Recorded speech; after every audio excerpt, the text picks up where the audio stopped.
coquillages n'ont pas d'intérêt alimentaire, mais ils sont percés pour fabriquer des objets qui peuvent être des objets de parure, ou peut-être des objets qui signalent le statut d'un individu, le statut d'un groupe. Ils peuvent être aussi des objets d'échange. Enfin, toujours est-il qu'il est très frappant de voir que ce type d'objet très particulier est connu dans toute l'Afrique et au Proche-Orient, en tout cas près des côtes. Et donc, on a là le développement de comportements qu'on ne connaît pas de façon, j'allais dire, systématique chez les autres groupes. Et c'est probablement la trace d'une évolution sur le plan social, sur le plan de la complexité des comportements, qui, dans le fond, accélère en Afrique, alors que le même type d'évolution se produit ailleurs, mais plus lentement. Et puis, quand les hommes vont monter en latitude, il y a environ 50 000 ans, eh bien là, on va commencer à avoir des comportements encore plus complexes se développer, tant sur le plan technique, avec des armes de plus en plus sophistiquées, de plus en plus stéréotypées, et puis des représentations animales, puis des représentations humaines, et dans le fond, à partir de 40 000 ans, eh bien, on rentre dans un monde qui est un monde d'images, un monde de symboles, dans le fond, que les hommes de Néandertal ou d'autres hommes n'ont pas connus. Alors, on a des traces de peinture qu'on attribue à l'homme de Néandertal, mais ça reste très rare, très exceptionnel.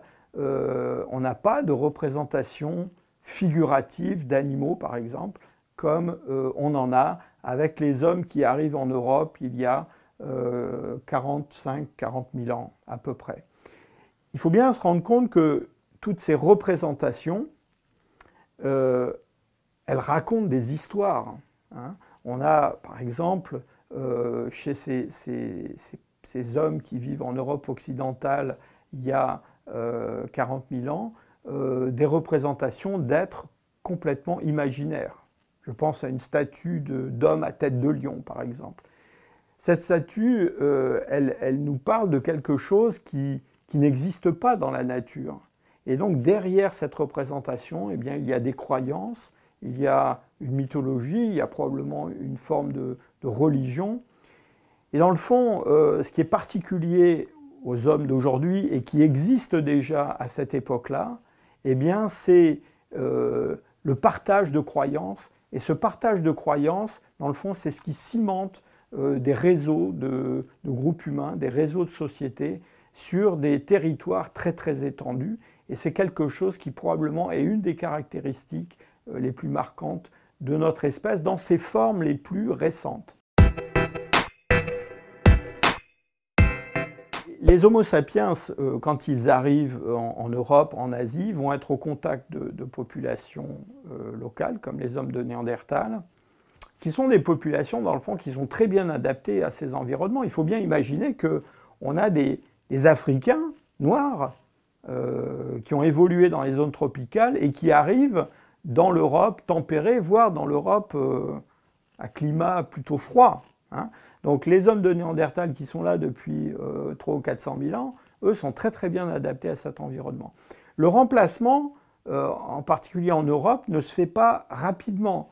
Cela prend plusieurs millénaires avant que les derniers Néandertaliens disparaissent. Mais ce qui est quand même frappant, c'est que ce remplacement des populations archaïques locales se produit partout. Et donc, je crois que plutôt que de se poser la question de savoir pourquoi les hommes de Néandertal ont disparu, on a imaginé tout un tas de causes qui peuvent être des causes naturelles, climatiques, liées à des catastrophes de toutes sortes. Je pense qu'il faut plutôt se demander qu'est-ce qui, dans le comportement, dans le mode d'exploitation de l'environnement de l'Homo sapiens, fait que partout où il a été en contact avec d'autres groupes, il les a remplacés. Alors ce remplacement, évidemment, on aime imaginer qu'il s'est produit de façon pacifique. J'en suis pas persuadé. En même temps, on n'a pas la trace d'un génocide, hein. Je pense qu'il faut plutôt voir ce remplacement comme une compétition entre des groupes dans un territoire très vaste et qui est très peu peuplé. Et ces groupes, dans le fond, au fil des fluctuations climatiques, parfois se rétractent, parfois recolonisent des terres qui avaient été abandonnées. Et dans ce processus, manifestement, l'Homo sapiens a connu plus de succès, s'est déployé parfois avec plus de rapidité dans des territoires nouveaux. Et au fil du temps, les populations néandertaliennes se sont amenuisées et ont disparu.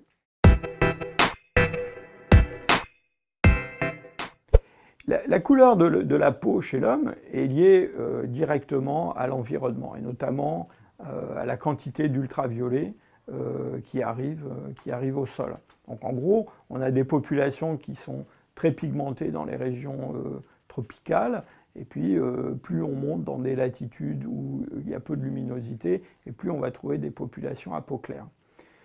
Notre espèce étant d'origine africaine, eh bien, quand elle est sortie d'Afrique, elle a commencé à coloniser ces terres nouvelles, à remplacer les hommes de Néandertal par exemple, eh bien, en fait, elle a longtemps gardé cette couleur foncée. Il a fallu plusieurs dizaines de milliers d'années pour qu'on arrive à des couleurs de peau très claires comme celles qu'on a en Europe ou en Asie. C'est assez difficile, évidemment, de reconstituer la chronologie de ce changement. Mais on a quand même des indications. À la fin des temps glaciaires, il y a environ 8000 ans, on a encore des chasseurs qui vivent en Espagne, qui vivent au Luxembourg, et pour lesquels on a pu extraire suffisamment d'ADN pour analyser les gènes qui sont impliqués dans la couleur de la peau, dans la couleur des yeux. Et on voit que 30 000 ans après l'arrivée des premiers Homo sapiens en Europe occidentale, eh bien, on a encore des hommes à peau foncée qui vivent en Europe.